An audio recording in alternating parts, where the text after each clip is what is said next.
I'm Matt Nash, and I'm the Executive Director of CASE, which is the Center for the Advancement of Social Entrepreneurship, and we're at Duke's Fuqua School of Business. I think for us, one of the fundamental things has been positioning ourselves as a center that's seeking to advance the field of social entrepreneurship, and so particularly important to us is the field of academic inquiry as well as the field of practice, and so that's meant trying to find resources that could fund research. Over the years, we've been able to find various foundations that may have been interested in particular research questions around social entrepreneurship. So we've been able to put up some money to entice other faculty from around the school, around the university, to apply their disciplines to the field and provide them with some funding that maybe either for them or for their graduate students or other students could engage them in this research. And sometimes we've been able to put up money for faculty from other institutions as well. Probably one of the best examples of that has been most recently we applied for and won a $10 million grant from the United States Agency for International Development.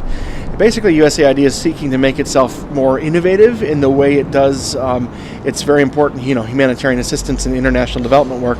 And so they selected Duke as one of 7 campuses to be part of their Higher Education Solutions Network out of more than 500 applications. And essentially what we're doing is we're creating an accelerator to identify successful innovations in global health and to help them scale their impact. And so this has allowed us to have research funding that can appeal to faculty in business, in medicine, in global health, and engineering, and in policy.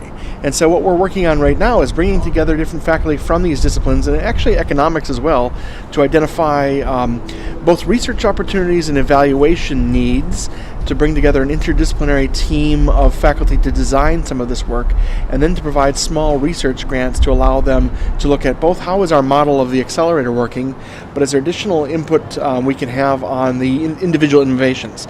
Are they achieving outcomes? How could they achieve even greater outcomes? How can those outcomes be scaled up to address many others, or perhaps models that could be shared with other innovators in other locations? So it's really giving us a catalyst by focusing our research in a particular area, in this case global health. It's allowed us to reach out to faculty in a way that we've not been able to do in more general sense, and we're really excited to be doing this work. I think what we've learned as part of this lesson is that sometimes by collaborating with other parts of the university, you're much more likely to unlock some resources. It's been very difficult to find resources to fund specifically for social entrepreneurship or social innovation, but if you go in a particular field, in our case global health, but it could be in poverty or the environment, renewable energy, you're more likely to appeal to some donors on the margins that are interested in innovation in these fields, and also at the same time allow you to bring together a team that crosses disciplinary boundaries that is more likely to add value to your application. I think in our case, for example, one of the reasons we won this grant from USAID is because we brought all of these fields to the table.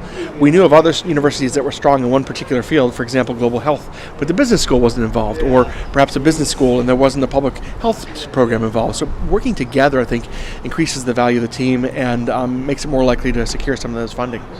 Duke is a changemaker campus because we aim to inspire, prepare, and support emerging leaders and leading-edge scholars to address the world's most pressing problems.